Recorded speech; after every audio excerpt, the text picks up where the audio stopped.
भारत के इतिहास में वैसे तो लाखों लोक कथाएं दर्ज हैं, पर कहते हैं ना, इश्क छुपाए से नहीं छुपता। इनमें से एक लोक कथा राजकुमार पुन्नू और एक धोबी की लड़की सस्सी की है। बहुत ही दिलचस्प कहानी है, आखिर तक बने रहिएगा। ये कहानी शुरू होती है भंबोर सिंध में। भंबोर सिंध के राजा की काफ़ी संतान होती है, पर उनको एक ही बेटी नसीब होती है, जिनका नाम उन्होंने सस्सी रखा। सस्सी का अर्थ होता है चांद सा, चांद के समान। सस्सी के माता पिता को सस्सी के मुख पर चांद जैसी चमक दिखाई पड़ती थी, जिस कारणवश उन्होंने अपनी पुत्री का नाम सस्सी रखा। मगर वहाँ के राज्य ज्योतिष ने भविष्यवाणी कर दी।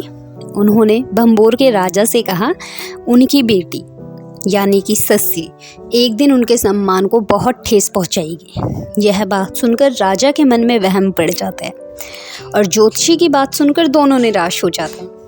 उसके बाद उन्होंने सस्सी को एक गर्म कपड़े में लपेटकर एक टोकरी में रखकर सस्सी की माँ ने सस्सी के गले में एक ताबीज में दुआ पढ़कर उसके गले में डाल देती है और उसको सिंधु नदी में बहा देती है। सिंधु नदी में एक धोबी को आगे जाकर सस्सी की टोकरी मिलती है।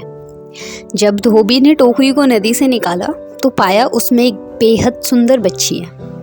इत्तेफाक से धोबी ने भी उस बच्ची का नाम सस्सी रखा, क्योंकि सस्सी के मुंह पे जो चमक थी बहुत ही अद्भुत थी, जिसको देखते ही धोबी के मुंह से सस्सी निकला, इसलिए उसका नाम भी सस्सी रखा।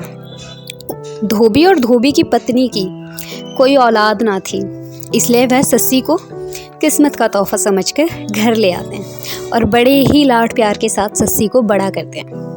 धीरे धीरे सस्सी जब बड़ी हुई, उसकी सुंदरता और निखरने लगी।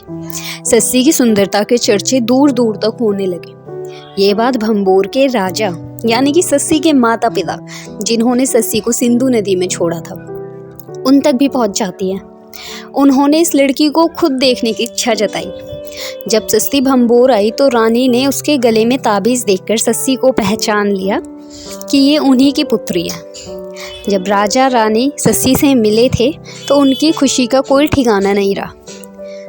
राजा ने सस्सी को अपने महल में रहने की गुजारिश की, मगर सस्सी अपने माता पिता, जिन्होंने उसका पालन पोषण किया, उन्हें अकेला नहीं छोड़ सकती थी।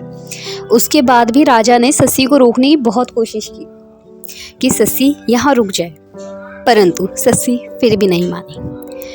कभी कभी सस्सी राजा के दरबार में उनसे मिलने चली जाया करती थी। फिर एक बार भंबोर के राजा सस्सी को अपने मित्र दूसरे राजा के यहाँ लेकर गए। उनका बगीचा बहुत ही सुंदर था।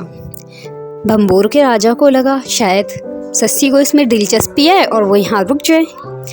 उनका सुंदर बगीचा देखने के लिए सस्सी उनके बगीचे में घूमने लगी। बगीचे में घूमने के दौरान सस्सी को बगीचे में एक सुंदर नौजवान की पेंटिंग दिखाई पड़ती है और सस्सी उनके लिए अपने मन में प्यार पनपना शुरू कर देती। सस्सी को उस युवा से जिसकी पेंटिंग सस्सी ने देखी थी एक ही नज़र में प्यार हो जाता है और सस्सी के दिल में उनके लिए प्यार उभरने लगता है। वो पेंटिंग किसी और की नहीं, वो राजकुमार पुन्नू की पेंटिंग थी, जो राजा अली आउत के बेटे थे। जब पन्नू को इस बात का पता चला कि एक बेहद खूबसूरत लड़की का उन पर दिल आ गया, तो उन्होंने उस लड़की को खुद देखने की इच्छा जताई। मगर पुन्नू अपने रॉयल पैदाइश किसी के आगे जाहिर नहीं करना चाहते थे। वह ये नहीं दिखाना चाहते थे मैं बहुत ही अमीर ख़ानदान से हूँ या राजकुमार हूँ, इसलिए वो एक साधारण वेशभूषा धारण कर भंबोर पहुँचते हैं और अपने कपड़े धुलवाने के बहाने से सस्सी के घर जाते हैं। सस्सी उनको देखते ही पहचान गई, पर सस्सी के पिता चाहते थे सस्सी के साथ शादी एक धोबी से हो। जब उन्होंने पुन्नू को देखा और पुन्नू के बारे में पता लगा तो उन्होंने पुन्नू का इम्तिहान लेना चाहा। सस्सी के पिता मानते थे इंसान चाहे कितना भी अमीर हो, पर उसमें इंसानियत, उसका साफ दिल, उसमें विनम्रता होनी चाहिए। उन्होंने राजकुमार के आगे शर्तें रखी, अगर तुम ये शर्ट किसी धोबी की तरह अच्छे से धोकर लाओगे तो मेरी बेटी से शादी कर सकते हो। पर राजकुमार ने शर्ट तो छोड़िए, अपनी पूरी जिंदगी में एक रुमाल तक नहीं धोया था। पर राजकुमार ने कैसे तैसे करके उनकी शर्त को स्वीकार करा और शर्ट को स्वीकार करके उनकी दी हुई शर्ट धो डाली। पर शर्ट के तो चीथड़े उड़ चुके थे। पुन्नू ने ससी के पिता को मनाने के लिए उनके आगे लाखों अशरफियाँ पेश की।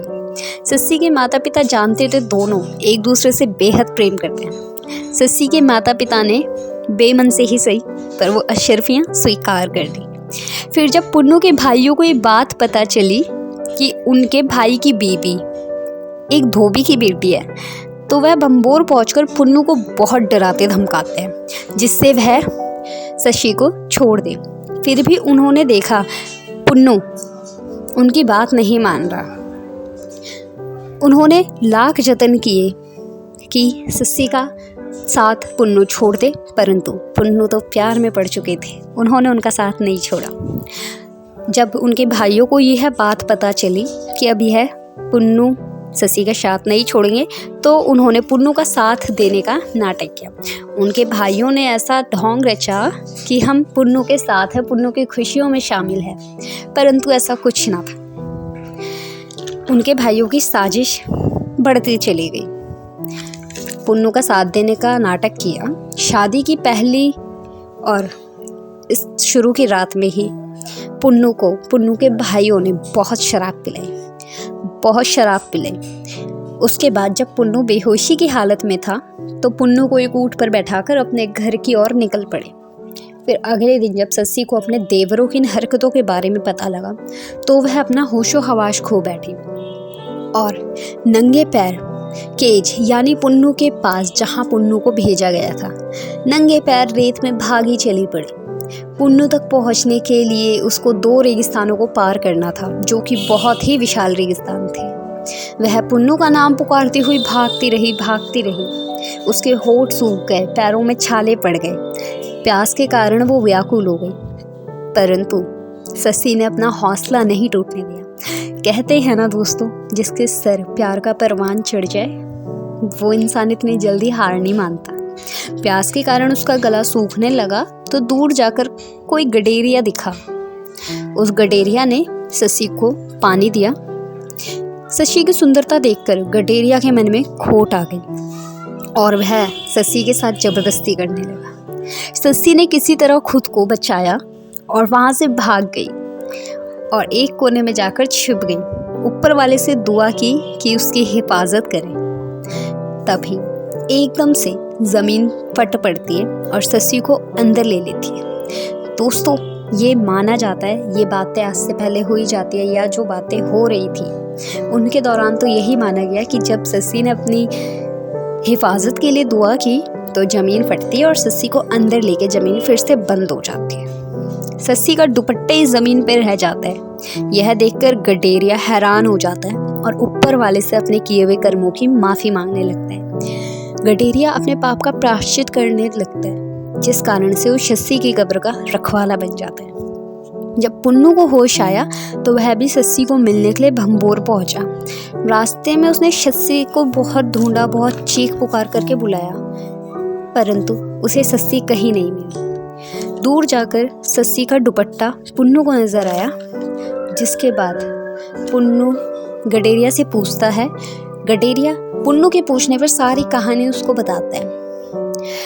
पुन्नू शशि की कब्र के पास बैठकर ऊपर वाले से रो रो कर प्रार्थना करता है। जिस तरह उसकी शशि को छीन लिया उस तरह उसको भी अपनी शशि के पास जाना है। तभी माना जाता है ज़मीन दोबारा फटती है और पुन्नू को वापस अंदर ले लेती है। इस तरह दोनों प्रेमी जीते जी तो एक ना हो पाए, परंतु मरने के बाद खुदा ने इन्हें एक पनाह ज़रूर दी। माना जाता है दोस्तों, दोनों की कब्र आज भी लिस्बन में मौजूद है और 1980 में हाजी मोहम्मद उनके लिए समाधि बनवाई थी, जिसे आज भी हज़ारों लोग देखने आते हैं और शशि और पुन्नू की प्रेम कहानी की दाद देता है। दोस्तों, प्यार अगर सच्चा हो तो कैसे ना कैसे मिल ही जाता है, जीते जी नहीं मरने के बाद से। इसी तरह इन दोनों प्रेमियों ने अपने प्यार को मरने के बाद मुकम्मल किया। आई होप दोस्तों ये कहानी आपको पसंद आई हो। आगे ही ऐसी दिलचस्प कहानियों के साथ मिलते रहेंगे। तब तक के लिए बाय बाय, टेक केयर।